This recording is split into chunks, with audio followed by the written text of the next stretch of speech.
Bismillahirrahmanirrahim. Assalamualaikum warahmatullahi wabarakatuh. Alhamdulillahirrabbilalamin.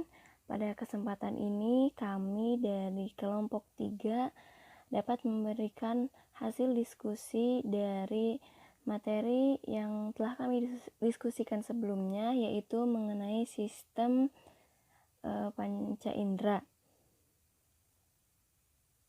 Kepada yang terhormat Ibu Dr. Diana Hernawati MPD dan kepada Bapak Egy Nuryadin MPD serta rekan-rekan yang saya cintai dan saya banggakan, sebelum masuk ke materi yang pertama, izinkan kami untuk memperkenalkan rekan kelompok.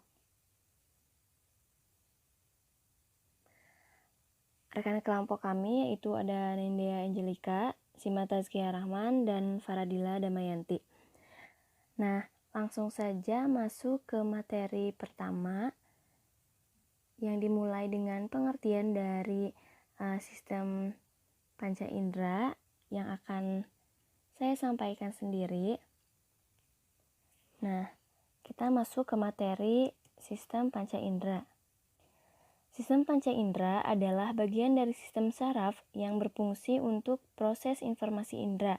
Di dalam sistem indera terdapat reseptor indera, jalur saraf, dan bagian dari otak ikut serta dalam tanggapan indera. Panca indera berfungsi untuk mengenali setiap perubahan lingkungan, baik yang terjadi di dalam maupun di luar tubuh. Indera yang ada pada makhluk hidup memiliki sel-sel reseptor khusus. Nah, untuk selanjutnya kita akan membahas mengenai reseptor. Reseptor adalah bagian dari sistem saraf yang berperan sebagai penerima rangsangan dan sekaligus sebagai pengubah rangsangan yang diterimanya menjadi impuls sensoris yang berfungsi untuk mengenali perubahan lingkungan yang terjadi. Nah, reseptor ini terbagi dua. Ada yang berdasarkan lokasi sumber rangsangnya dan ada yang berdasarkan jenis rangsang yang diterimanya. Untuk yang berdasarkan lokasi sumber rangsangnya, ada yang disebut dengan reseptor interoreseptor. Interoreseptor ini berfungsi untuk mengenali perubahan-perubahan yang terjadi di dalam tubuh, seperti yang terdapat pada sel otot, tendon, ligamentum, sendi, dinding pembuluh darah, dinding saluran pencernaan, dan sebagainya.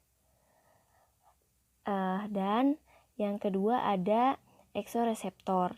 Nah, jika tadi interoreseptor itu mengenali perubahan yang terjadi di dalam tubuh, maka eksoreseptor itu adalah kebalikannya, yaitu berfungsi untuk mengenali perubahan-perubahan lingkungan yang terjadi di luar tubuh.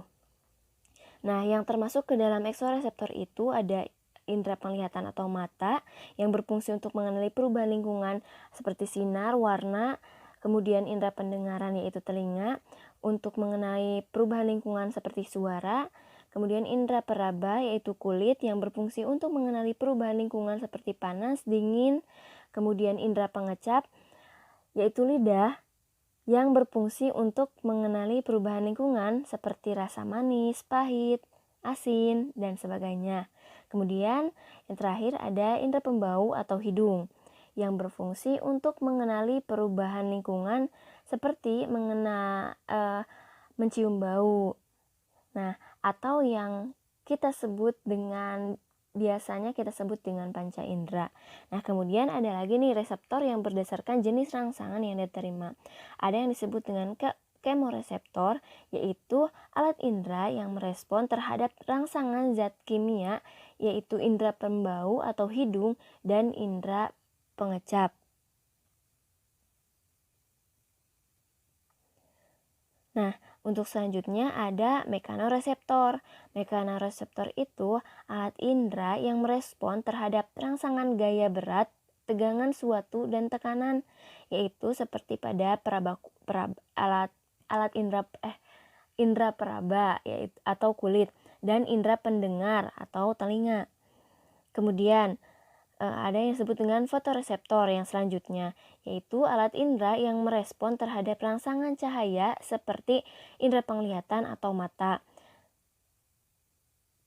Kemudian ada termoreseptor. Termoreseptor ini adalah reseptor yang menerima rangsangan berupa rangsangan suhu, yang pada dasarnya berarti termoreseptor ini akan mengenali suhu tinggi dan suhu rendah, seperti perubahan suhu di lingkungan.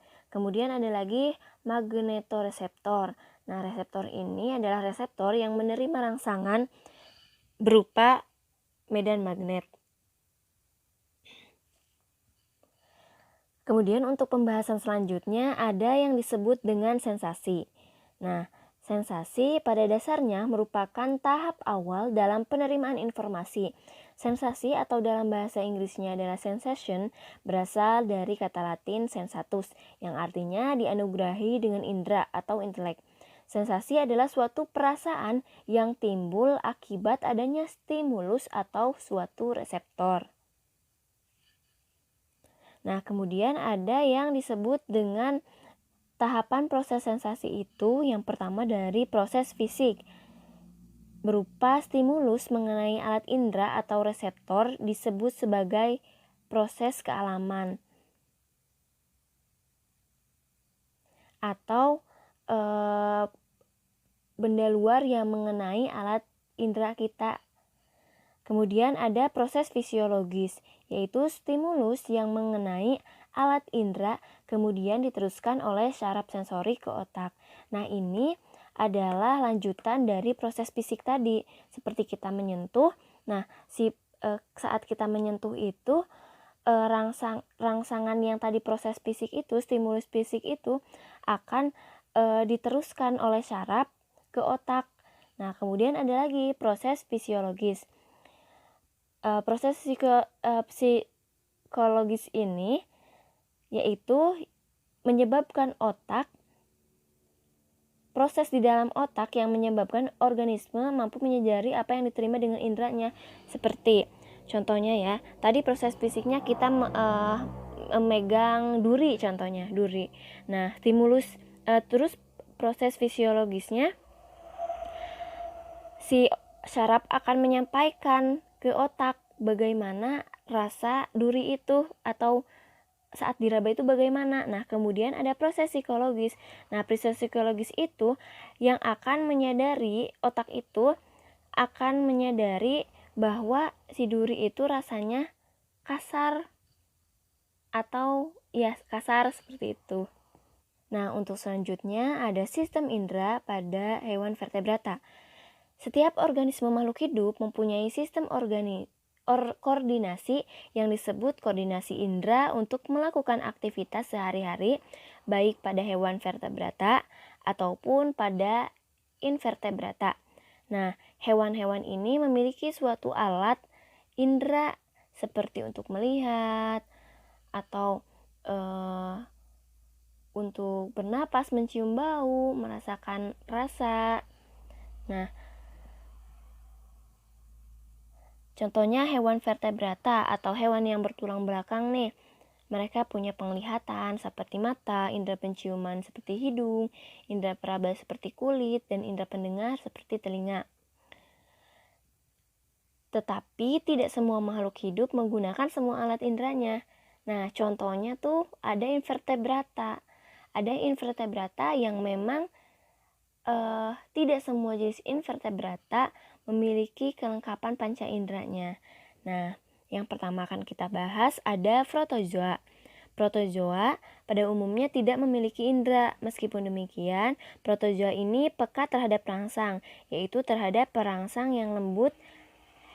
Apabila ada rangsangan yang lembut, maksudnya, maka si protozoa itu akan mendekati dan terhadap rangsang tersebut, dan apabila ada rangsang yang kuat maka dia akan menjauh. Ini tuh rangsangnya seperti cahaya ya. Jadi kalau contohnya itu di sini dijelaskan bahwa contohnya ada bintik mata atau stigma atau eye spot pada glena.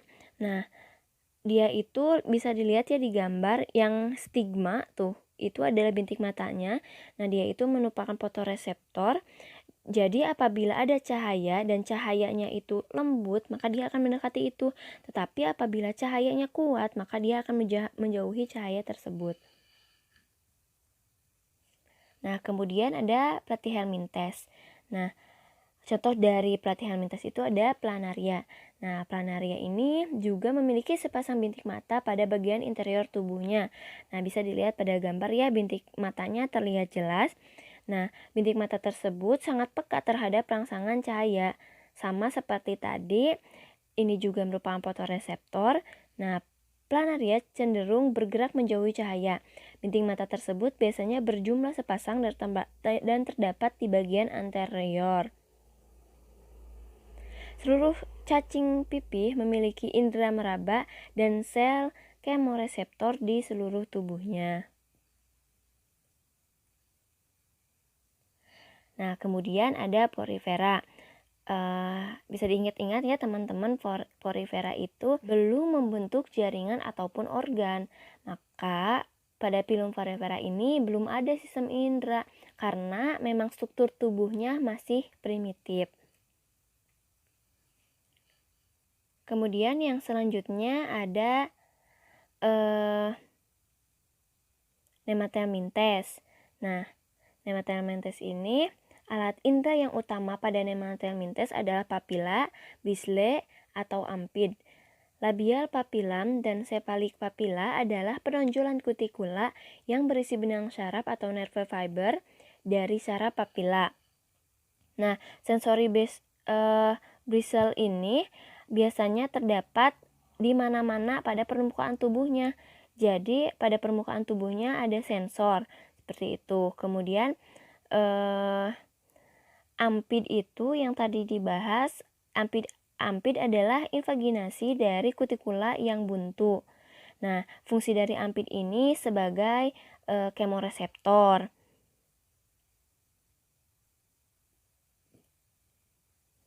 Kemudian yang selanjutnya ada colenterata. Nah, hewan berongga seperti ubur-ubur ini memiliki sel-sel pigmen dan sel sensori yang peka terhadap cahaya serta sejumlah tentakel sebagai alat peraba. Obelia terdapat sel-sel sensorik yang tersebar di permukaan tubuh, terutama pada daerah tentakel. Pada obelia, peka terhadap rangsang sentuhan dan medusanya terdapat indera penglihatan yaitu berupa bintik mata. Nah, jadi ada tentakel, bisa dilihat ya tentakelnya. Kemudian di medusanya terdapat indera penglihatan atau yang berupa bintik mata. Kemudian yang selanjutnya ada moluska. Nah, contoh dari moluska ini ada bekicot. Nah, kita tahu bekicot itu masuk ke dalam kelas Gastropoda. Dia itu memiliki dua pasang tentakel, yaitu sepasang antena panjang yang di ujungnya terdapat sepasang mata sebagai indera penglihat dan sepasang antena pendek yang berfungsi sebagai indera peraba. Bisa dilihat ya, ini di bagian sini ada tentakelnya. Ini matanya dan ini ya, yang pendeknya yang berfungsi sebagai indera perabanya. Nah, kemudian ada annelida. Nah, contoh dari annelida ini adalah cacing tanah. Nah, untuk inderanya ini, untuk sistem inderanya ini berkembang, ada dua macam yang berkembang dengan baik, yaitu indera penerima rangsang cahaya yang terdapat di lapisan kulit bagian dorsal dan terkumpul di daerah ujung tubuh, terutama di ujung anteriornya. Nah, kemudian yang kedua, sel-sel sensori yang peka terhadap rangsang sentuhan, zat kimia, dan suhu.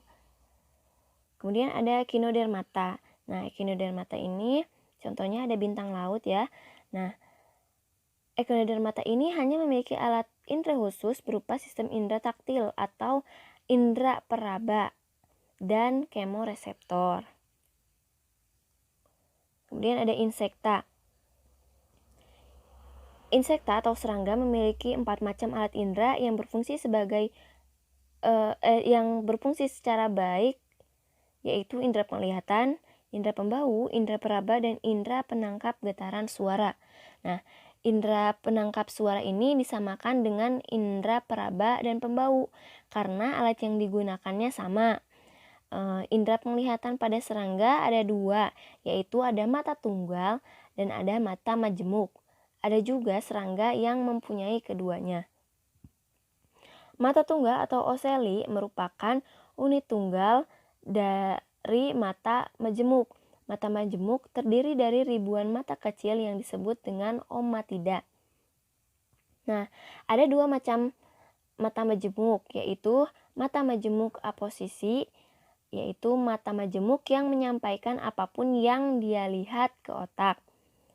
Kemudian ada yang disebut dengan mata majemuk superposisi, yaitu mata majemuk yang menghasilkan satu bayangan penuh pada retina, seperti mata manusia. Nah, pada serangga, indera peraba dan pembaunya adalah mulutnya dan antenanya.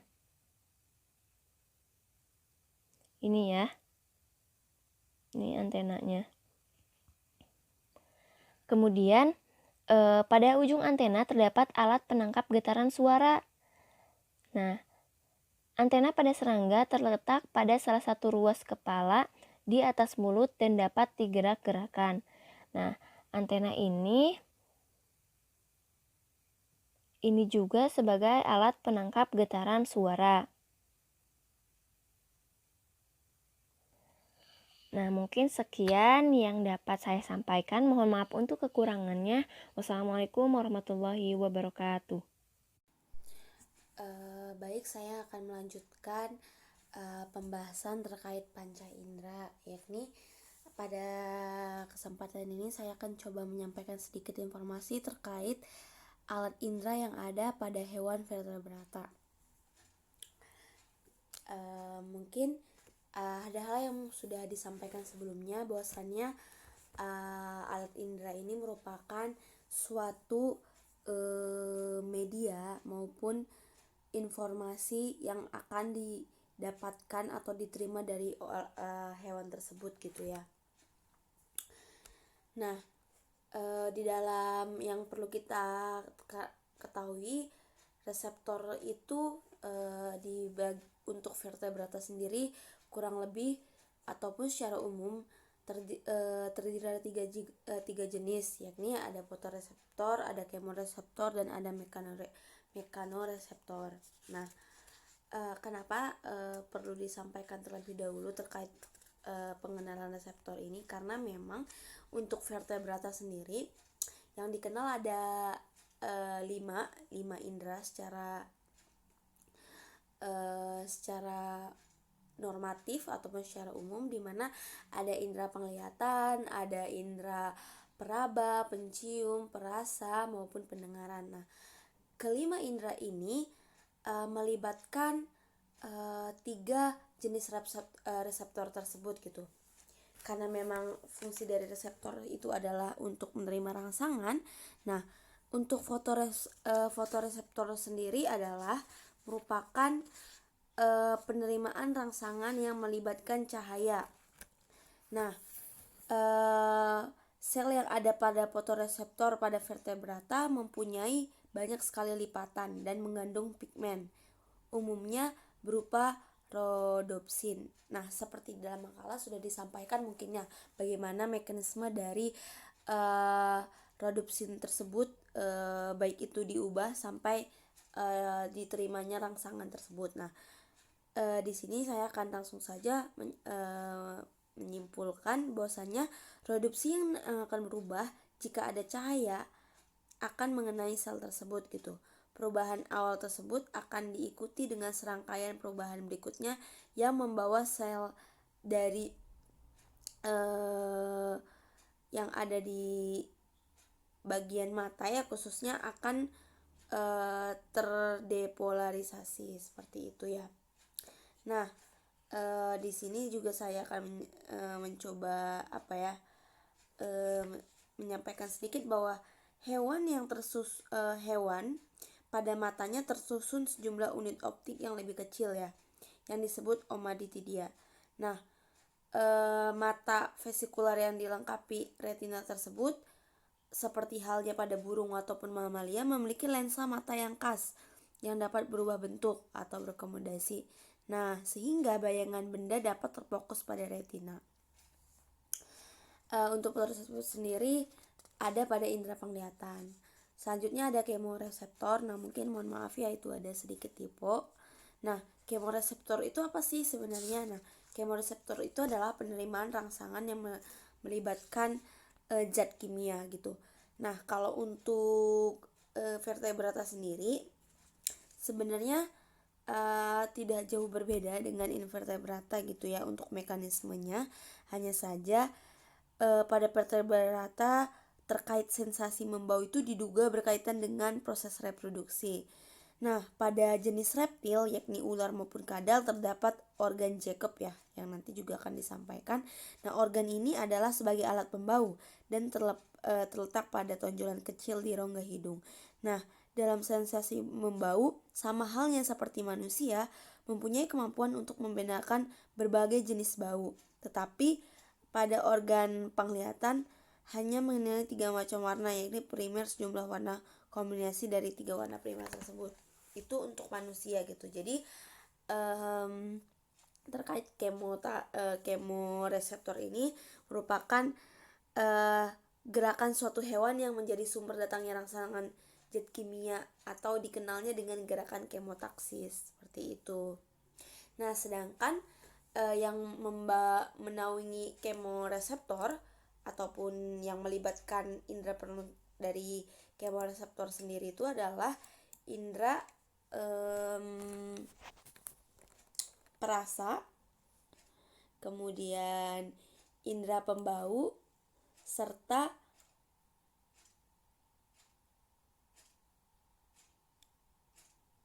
ya hanya itu.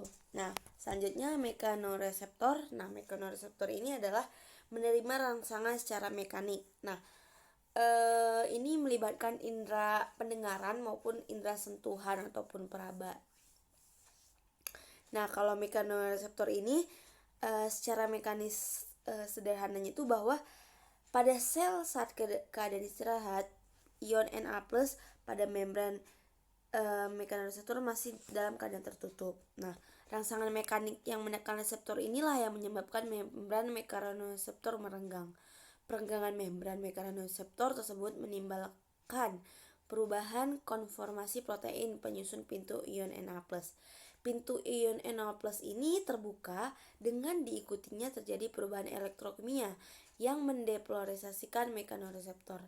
Nah, mekanoreseptor ini menyesuaikan lagi organ yang memang pada vertebrata tersebut gitu ya.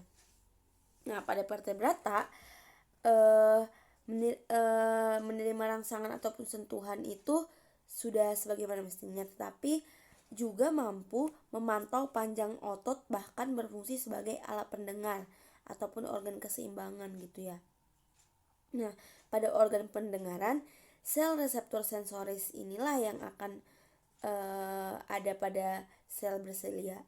Gerakan sel silia itu yang nantinya akan merangsang pembentukan potensial aksi pada reseptor sehingga akhirnya terjadi proses mendengar.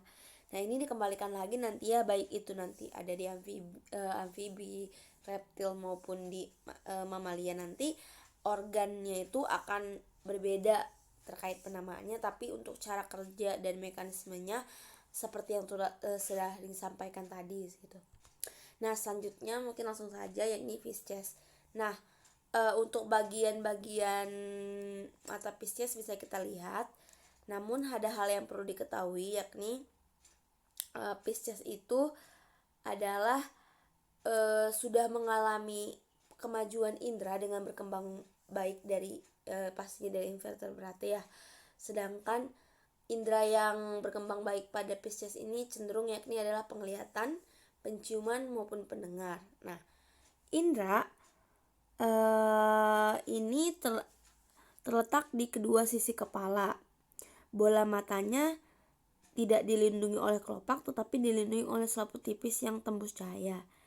Ikan dapat melihat dengan jelas jika di dalam air karena baik di air kornea yang ada pada ikan itu dapat membiaskan cahaya pada sudut yang sama gitu ya. Nah, untuk yang sel-sel saraf penglihatan pada ikan inilah terdiri dari sel batang dan sel-sel kerucut.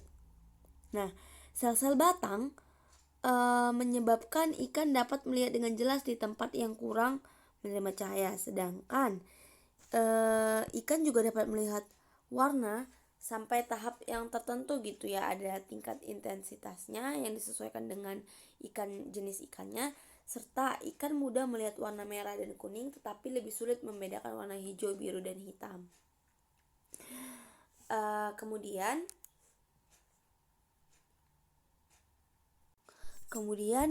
untuk ikan sendiri memiliki kemampuan dapat berakomodasi. Nah, dengan cara mengubah kedudukan lensa mata ke belakang dan ke depan maju.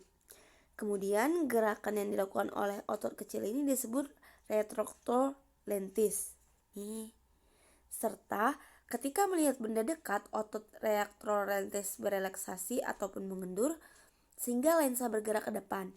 Nah, sebaliknya, apabila melihat benda yang jauh, retroktor lentis akan mengerut atau berkontraksi sehingga lensa tertarik ke belakang mata.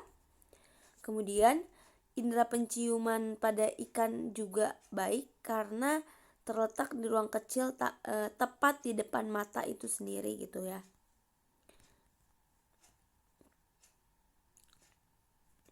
Nah, selanjutnya yakni kan seperti yang kita tahu bahwasannya ikan memang menggunakan indera untuk mencari makanan, menghindari musuh, menemukan pasangan untuk kawin. Nah, sedangkan indera pendengaran ikan mirip dengan manusia. Walaupun memang tidak terlihat dari luar, tapi ada di dalam tengkorak ikan tersebut gitu ya. Nah, mungkin kita bisa lihat telinga ikan membantu mendeteksi bunyi, menjaga keseimbangan tubuh ikan, serta membantu ikan merasakan perubahan kecepatan dan arah ketika berenang. Hal ini karena memang ikan mempunyai gurat sisi. Gurat sisi ini berfungsi untuk mengetahui bagaimana tekanan air ketika ikan tersebut ya. Kemudian dapat juga mendeteksi gangguan sekecil apapun di lingkungannya. Nah, misalnya ketika gurat sisi menentukan arah gangguan itu memberi peringatan kalau ikan hampir menabrak karang atau benda lain. Selain itu juga ketika misalnya dilemparkan sesuatu atau batu gitu ke dalam air yang menyebabkan juga ada perubahan lingkungan. Nah, di sini berperan si gurat sisi. Serta ketika ada perubahan yang mendeteksi gurat sisi ikan terdapat di samping kanan dan kiri tubuh ikan. Nah, ini yang menjadikan isyarat bagi ikan sendiri bahwa akan terjadinya bahaya yang menghampiri ikan tersebut gitu. Nah, selanjutnya membahas tentang amfibi ya. Amfibi di sini memiliki perkembangan indera yang cukup baik di mana di penglihatan maupun pendengaran. Nah, untuk bagian mata dari amfibi ini kita ambil contohnya pada katak ya, bahwasannya berbentuk bulat serta dilindungi oleh kelopak mata atas dan bawah.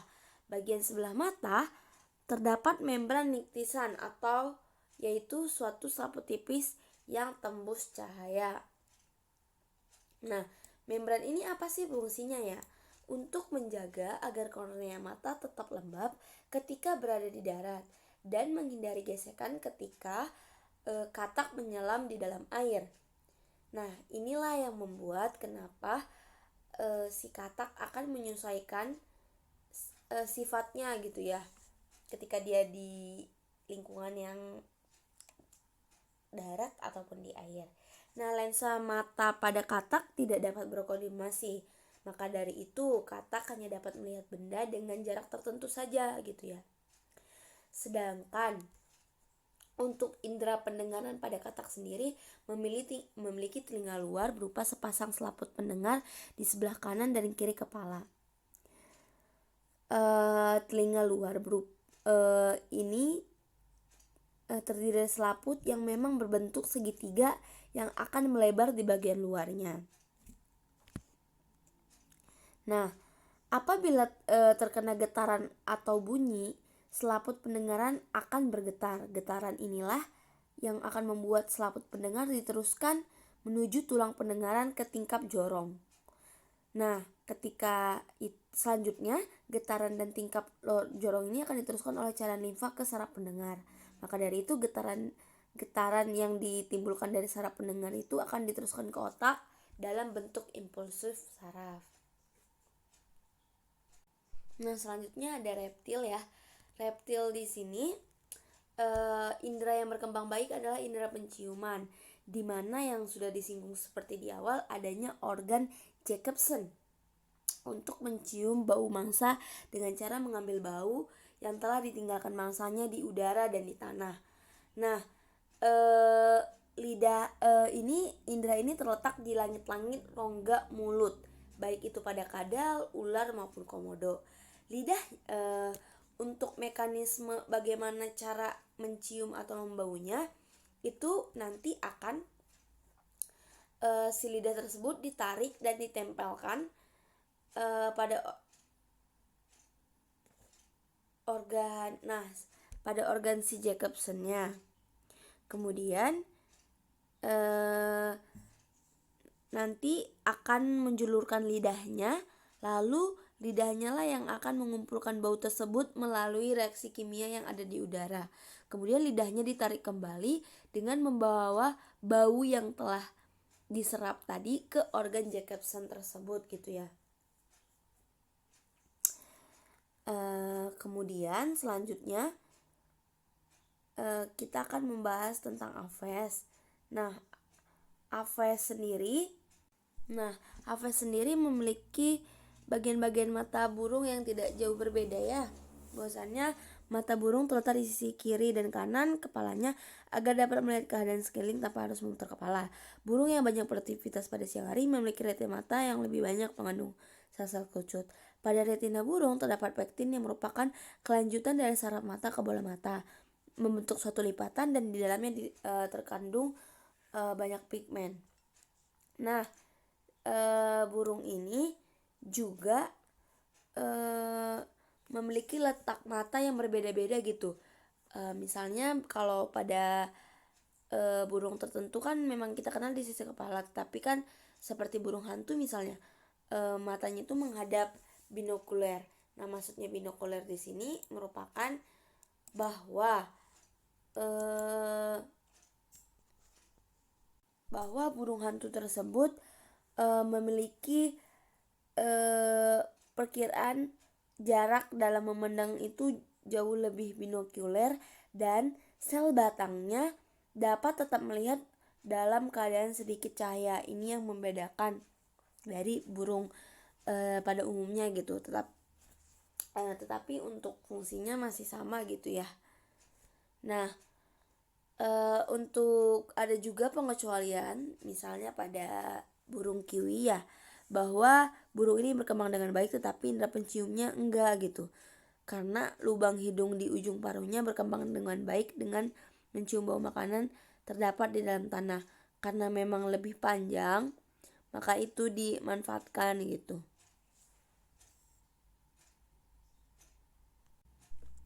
Nah, selanjutnya mamalia. Mamalia di sini sudah pasti banyak ya contohnya, dan memang mamalia ini memiliki indera yang sangat peka dan kembali lagi disesuaikan dengan jenis ataupun spesies dari hewan tersebut. Nah, di sini ada contohnya pada kucing. Bahwasanya memang kucing itu memiliki perkembangan indera yang baik pada mata, penglihatannya gitu, pendengaran dan peraba. Mata kucing dapat melihat dengan baik meskipun percahayaan di lingkungan redup atau gelap dan pada malam hari. Dalam keadaan demikian, sinar matanya berwarna kehijauan. Warna hijau berasal dari pantulan suatu lapisan di bagian belakang matanya. Nah, karena pendengaran juga baik, kucing sangat tajam karena daun telinganya mampu menangkap getaran bunyi sebanyak-banyaknya. Kucing juga memiliki kumis yang panjang dan kaku sebagaimana indera peraba yang sangat peka. Selanjutnya adalah anjing. Anjing juga memiliki indera yang baik di bagian penglihatan maupun pendengarannya. Kenapa? Karena anjing pelacak Contohnya dapat menemukan persembunyian seseorang penjahat dengan mencium hanya dari jejaknya saja gitu. Sedangkan telinganya dapat digerakkan dan ditegakkan sehingga mampu menangkap getaran bunyi dengan yang sangat baik. Nah, sedangkan untuk kelelawar yang merupakan bagian dari mamalia ini juga memiliki indera yang baik di bagian pendengarannya, tetapi memang kurang di bagian penglihatannya, serta ketika mengeluarkan bunyi frekuensinya jauh lebih tinggi, yakni lebih dari 20.000 tiap detik ultrasonik yang dikeluarkan oleh si kelelawar. Nah, hal inilah yang membuat pantulan gelombang dari telinga kelelawar yang berukuran besar kemudian disampaikan ke pusat pendengaran otak yang dimanfaatkan oleh si kelelawar untuk mencari atau menemukan mangsanya. Mungkin cukup sekian yang dapat saya sampaikan. Terima kasih.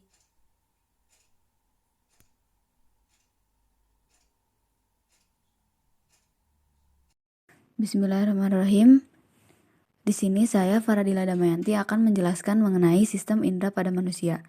Sistem indera pada manusia dibagi menjadi 5, yaitu indera penglihatan, indera pembau, indera pengecap, indera pendengaran, dan indera peraba. Yang pertama ada indera penglihatan mata. Indera penglihatan manusia adalah mata.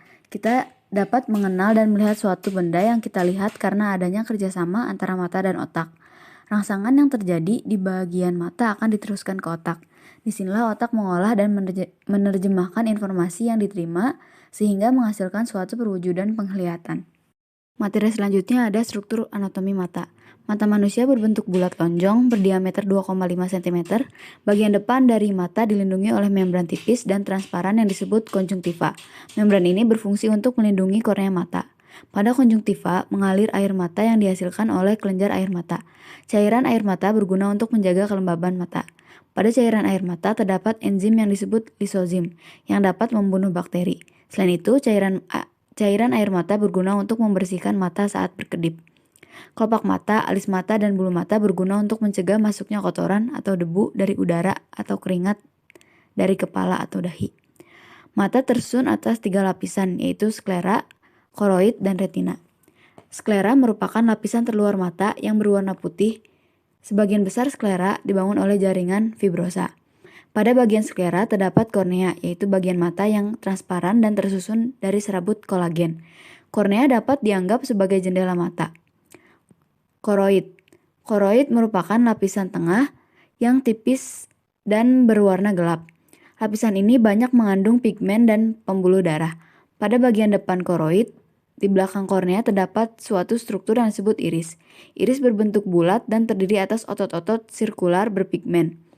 Warna mata kita ditentukan oleh pigmen pada iris. Iris berfungsi untuk mengatur ukuran pupil atau banyaknya cahaya yang masuk ke mata. Yang ketiga ada retina. Retina merupakan lapisan dalam dari mata yang mengandung fotoreseptor dan sel-sel saraf yang sensitif terhadap cahaya. Retina mengandung 2 macam fotoreseptor, yaitu sel batang dan sel kerucut. Sel batang sangat sensitif terhadap cahaya, tetapi tidak bisa membedakan warna. Pada malam hari atau keadaan gelap, sel tersebut hanya melihat warna cahaya hitam dan putih. Sel kerucut atau konus sensitif terhadap cahaya, tetapi pada panjang gelombang yang berbeda. Pada tempat terang, sel-sel ini mampu membedakan warna di dalam retina. Sel mengirim sebuah pesan di sepanjang saraf optik menuju otak. Otak kemudian memisahkan semua pesan dari masing-masing sel reseptor dan membangun sebuah bayangan. Kemudian ada mekanisme melihat. Kita dapat melihat suatu benda karena adanya pantulan cahaya dari benda tersebut masuk ke mata. Secara garis besar, pantulan cahaya tersebut akan masuk ke mata secara berurutan, yaitu melalui kornea, querus humor, pupil, lensa, vitreous humor, dan akhirnya ditangkap oleh fotoreseptor di retina. Pantulan cahaya yang masuk menembus kornea akan diteruskan melewati pupil. Banyaknya cahaya yang masuk melewati pupil diatur oleh iris. Melalui pupil, cahaya diteruskan menembus lensa mata. Pada lensa mata terjadi perubahan bentuk sehingga dapat memfokuskan cahaya pada retina. Dalam hal ini, lensa melakukan perubahan bentuk dengan cara mencembungkan atau memipih. Pada retina terbentuk bayangan nyata. terbalik dan lebih kecil daripada ukuran objek aslinya. Saat fotoreseptor di retina menerima rangsangan cahaya, impuls akan diteruskan ke dalam serat-serat saraf. Impuls ini dikirim di sepanjang saraf optik ke pusat penglihatan di otak depan atau lobus oksipital, sehingga menghasilkan suatu kesan yang sesuai aslinya, baik ukuran maupun jarak dari objek. Selanjutnya, pembalikan bayangan pada retina dilakukan di dalam pusat optik di otak sehingga membentuk kesan objek yang tidak terbalik. Kemudian ada kelainan atau penyakit pada mata. Pada anak-anak, titik terdekat mata bisa sangat pendek, kira-kira 9 cm untuk anak umur 11 tahun. Makin tua, jarak titik dekat makin panjang. Sekitar umur 40-50 tahun terjadi perubahan yang mencolok, yaitu titik dekat mata sampai 50 cm. Oleh karena itu, memerlukan pertolongan kacamata untuk membaca berupa kacamata cembung atau positif. Cacat mata seperti ini disebut presbiopi atau mata tua karena proses penuaan. Hal ini disebabkan oleh elastisitas lensa berkurang. Penderita presbiopi dapat dibantu dengan lensa rangkap. Mata jauh dapat terjadi pada anak-anak yang disebabkan bola mata terlalu pendek sehingga bayang-bayang jatuh di belakang retina. Cacat mata pada anak-anak seperti ini disebut hipermetropi. Miopi atau mata dekat adalah cacat mata yang disebabkan oleh bola mata terlalu panjang sehingga bayang-bayang dari benda yang jaraknya jauh akan jatuh di depan retina. Pada mata dekat ini, orang yang tidak dapat melihat benda yang jauh. Mereka hanya dapat melihat benda yang jaraknya dekat. Untuk cacat seperti ini, orang dapat ditolong dengan lensa cekung atau negatif. Miopi biasanya terjadi pada anak-anak. Selanjutnya ada astigmatisme. Kemudian astigmatisme merupakan kelainan yang disebabkan bola mata atau permukaan lensa mata mempunyai kelengkungan yang tidak sama, sehingga fokusnya tidak sama. Akibatnya, bayang-bayang jatuh tidak pada tempat yang sama. Untuk membantu orang yang cacat seperti ini dibuat lensa silindris, yaitu yang mempunyai beberapa fokus. Selanjutnya ada katarak. Katarak adalah cacat mata yang buramnya dan berkurang elastisitasnya lensa mata. Hal ini terjadi karena adanya pengapuran pada lensa. Pada orang yang terkena katarak, pandangan menjadi kabur dan daya akomodasi berkurang. Kelainan-kelainan mata yang lain diantaranya imeralopi atau rabun senja, yaitu pada senja hari penderita menjadi rabun. Seroftami, yaitu kornea menjadi kering dan bersisik. Selanjutnya ada keratomealasi, yaitu kornea menjadi putih dan rusak. Yang kedua ada indera pendengaran. Indera pendengaran dan keseimbangan manusia adalah telinga. Telinga mengandung reseptor yang sensitif terhadap getaran suara di udara. Telinga juga mengandung reseptor yang sensitif terhadap getaran posisi dan gerakan kepala. Sel-sel reseptor tersebut terdapat pada telinga dalam dan masing-masing terdiri atas sel-sel rambut dengan sterosilia. Selanjutnya ada struktur telinga. Telinga manusia dibagi menjadi 3 bagian, yaitu telinga luar, telinga tengah, dan telinga dalam. Telinga luar dan telinga tengah mengandung udara, sedangkan telinga dalam berisi 2 macam cairan, yaitu berupa perilimfa dan endolimfa. Telinga luar merupakan sebuah tabung terbuka pada bagian samping kepala dan masuk hingga mencapai gendang telinga. Bagian paling luar dari telinga luar merupakan bentuk pemanjangan dari kulit dan tulang rawan yang disebut daun telinga atau pinna. Pada manusia dan mamalia, daun telinga berguna untuk meningkatkan konsentrasi dan mengarahkan getaran ke dalam telinga. Saluran luar yang dekat lubang telinga dilengkapi dengan rambut-rambut halus serta cairan lilin yang berguna untuk mencegah kotoran masuk. Telinga tengah. Telinga tengah dimulai dari gendang telinga atau membran timpani sampai ke jendela oval. Jendela oval merupakan sebuah membran yang terdapat di bawah tulang sangurdi. Di antara membran timpani dan jendela oval terdapat 3 tulang kecil, yaitu tulang martil atau malleus, tulang landasan atau incus, dan tulang sangurdi atau stapes. Dari tulang-tulang kecil ini, getaran dari membran timpani diteruskan ke telinga dalam melewati jendela oval. Telinga tengah dihubungkan dengan rongga mulut oleh pembuluh eustachius. Selanjutnya ada telinga dalam. Rongga telinga dalam terdiri dari berbagai rongga yang menyerupai saluran-saluran. Rongga-rongga ini disebut labirin tulang dan dilapisi dengan membran sehingga disebut juga labirin membran. Labirin tulang terdiri dari 3 bagian, yaitu vestibula, koklea atau rumah siput, dan 3 saluran setengah lingkaran. Rumah siput atau koklea merupakan suatu tabung yang panjangnya sekitar 3 cm dan bergelung seperti cakar siput serta berisi cairan limfa. Kokle tersebut berbentuk saluran melingkar yang terdiri atas 3 ruangan, yaitu skala vestibuli, skala media, dan skala timpani. Skala vestibuli dan skala timpani mengandung cairan yang disebut perilimfe. Skala media juga mengandung cairan yang disebut endolimfe. Skala vestibuli berhubungan dengan skala timpani melalui lubang kecil yang disebut helicochrema. Skala vestibuli berakhir pada jendela oval atau foramen oval, sedangkan skala timpani berakhir pada jendela bundar. Antara skala vestibuli dengan skala media terdapat membran resiner, sedangkan antara skala media dengan skala timpani terdapat membran basilar. Di dalam skala media terdapat suatu tonjolan yang disebut membran tektorial yang sejajar dengan membran basilar. Di dalam skala media, bagian dalam atau tengah terdapat organ korti. Organ korti berisi ribuan sel rambut sensori yang merupakan reseptor getaran atau reseptor vibrasi. Sel-sel rambut tersebut terletak di antara membran basilar dan membran tektorial. Dasar dari sel reseptor pendengar tersebut berhubungan dengan serabut saraf yang bergabung membentuk saraf pendengar. Selanjutnya ada kelainan atau penyakit pada telinga. Gangguan pada telinga atau radang telinga atau bisa disebut juga otitis media, yaitu penyakit yang disebabkan oleh virus atau bakteri yang sering menyerang anak-anak. Labirintis merupakan gangguan pada labirin dalam telinga. Penyakit ini disebabkan oleh infeksi, gegar otak, dan alergi.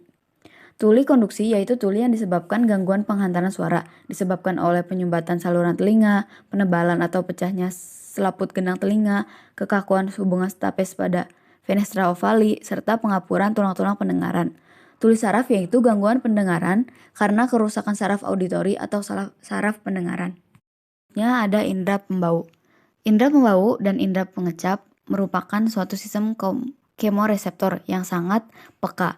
Indera pembau dibangun oleh jaringan epitel olfaktori dan sel-sel reseptor olfaktori.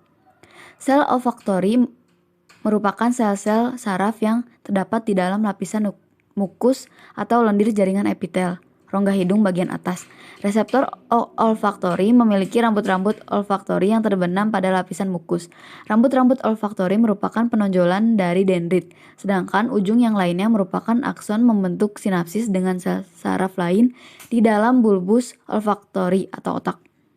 Pada rambut-rambut olfaktori terdapat protein reseptor bau. Bau bahan kimia yang terhirup bersama udara berupa gas tidak langsung naik ke bulbus olfaktori, melainkan berdifusi di dalam lapisan mukus dan berkaitan dengan reseptor pada dendrit. Selanjutnya, sel-sel reseptor olfaktori terangsang dan menimbulkan impuls-impuls saraf yang kemudian dikirim oleh saraf olfaktori ke pusat penciuman atau otak. Di otak, informasi bau diolah atau diterjemahkan sehingga menimbulkan sensasi bau. Otak dapat mengingat aroma tertentu karena tabung olfaktori berhubungan langsung dengan pusat emosi dan memori di otak. Misalnya saat mencium bau parfum tertentu, kita akan ingat pada seseorang yang pernah memakai parfum tersebut. Selanjutnya ada kelainan atau penyakit pada hidung. Anosmia adalah hilangnya atau berkurangnya kemampuan untuk membau.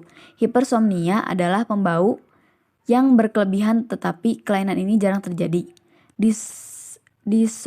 Disosmia adalah berubahnya pembau yang menyebabkan penderita merasa membau bau yang tidak enak. Kemudian ada indera pengecap. Indera pengecap pada manusia terdapat pada lidah. Selain itu, indera pengecap juga terdapat pada langit-langit yang lunak dan epiglotis. Indera pengecap merupakan komoreseptor yang mendeteksi bahan kimia yang masuk melalui makanan dan minuman. Indera pengecap dibangun oleh suatu struktur yang disebut kuncup pengecap atau taste buds. Pada lidah terdapat lebih kurang 10.000 kuncup pengecap yang tersebar di permukaan atas dan sepanjang pinggir lidah. Kuncup pengecap tertanam di bagian epitel lidah dan bergabung dengan tonjolan-tonjolan lidah yang disebut papila. Kuncup pengecap tersusun dari sel pendukung dan sel pengecap yang bentuknya memanjang dan memiliki mikrofili. Pada mikrofili terdapat reseptor molekul protein yang menyebabkan otak dapat mengenali 5 pengecap dasar, yaitu manis, asam, pahit, dan asin. Selanjutnya ada kelainan atau penyakit pada lidah. Agesia merupakan berkurangnya atau hilangnya pengecapan Penyebabnya adalah berbagai keadaan yang mempengaruhi lidah, misalnya kondisi mulut yang kering. Nah, sedangkan disgeusia merupakan berubahnya pengecapan, penyebabnya bisa berupa luka bakar pada lidah. Yang terakhir ada indera peraba atau kulit. Indera peraba pada manusia adalah kulit. Kulit memiliki beberapa tipe reseptor sensorik, misalnya berupa mekanoreseptor, nosireseptor, dan termoreseptor. Oleh sebab itu, kulit sangat sensitif terhadap sentuhan, panas, dingin, tekanan, dan rasa sakit atau nyeri. Jika kulit dirangsang, maka berbagai rangsangan yang berbeda dapat muncul. Perbedaan macam rangsangan yang muncul ditentukan oleh reseptor-reseptor khusus atau indera yang terdapat pada ujung-ujung saraf. Pada umumnya terdapat dua macam bentuk ujung saraf pada reseptor kulit, yaitu reseptor berujung saraf bebas dan reseptor dengan ujung saraf berselubung kapsul atau selaput. Reseptor berujung saraf bebas terdapat di seluruh jaringan tubuh dan berfungsi untuk mendeteksi rasa sakit. Reseptor dengan ujung saraf berselubung atau berselaput dapat berupa corpuscle Meissner dan discus Merkel. Berfungsi mendeteksi rangsangan sentuhan lunak.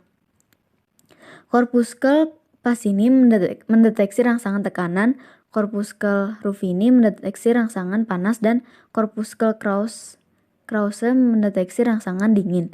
Semua reseptor khusus tidak terdistribusi secara merata pada kulit. Wilayah-wilayah kulit tertentu dapat saja jauh lebih peka dibandingkan wilayah-wilayah kulit lainnya terhadap suatu rangsangan. Misalnya, ujung jari dan bibir sangat peka terhadap sentuhan, jauh lebih peka dibanding punggung tangan. Untuk materi terakhir ada kelainan atau penyakit pada kulit. Kelainan pada kulit yaitu jerawat terjadi karena pori-pori kulit tersumbat sehingga menimbulkan kantung nanah atau neutrofil mati yang meradang. Panu atau kurap merupakan salah satu penyakit kulit yang disebabkan oleh jamur. Kutu air adalah penyakit kulit akibat terinfeksi krustasea kecil atau zooplankton penghuni air. Bisul atau abses yaitu pembengkakan pada jaringan kulit berisi nanah yang disebabkan oleh infeksi.